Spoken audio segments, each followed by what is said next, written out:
Hello internet, welcome back sa isa na namang quick lesson dito sa Pinoy Free Coder. Kung kayo ay PHP developer at nagamit kayo na switch or switch case statement, kagaya nito no, na check lang naman ng ating switch case statement kung ano yung value ng isang variable.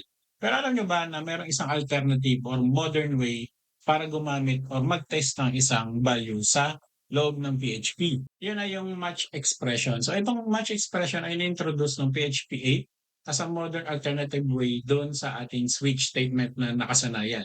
So mapapansin niyo yung pinagkaiba, mas maiksi siya kung titingnan. Ano? So yung message i-store lang natin sa isang match expression kasi i-store natin doon yung ating status which is yung variable na kailangan nyo i-check.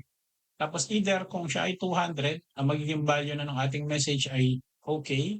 Kung yan naman ay 404, magiging not found. Pag server naman ay server, error not found. At pwede rin tayo mag-set ng default, kagaya na sa switch statement, na unknown status yung pwede natin i-return. So kung gagawin natin tong 600 at may-refresh natin, ang i-return nito ay unknown. Okay, so kung complex naman yung iyong ginagawang function na kagaya nitong example natin na merong multiple cases na kailangan i-check. So kailangan nyo lang i-comma separated yung mga value na kailangan nyo i-check at iset yung inyong output kagaya rin nito. No? So napaka madaling basahin saka madaling iset gamit ang ating match expression. Okay, kung meron kayo natutunan sa lesson na to, hit nyo yung like and i-follow nyo na rin ako sa aking mga social media pages. Maraming salamat sa panonood at kita-kita tayo sa susunod na quick lesson.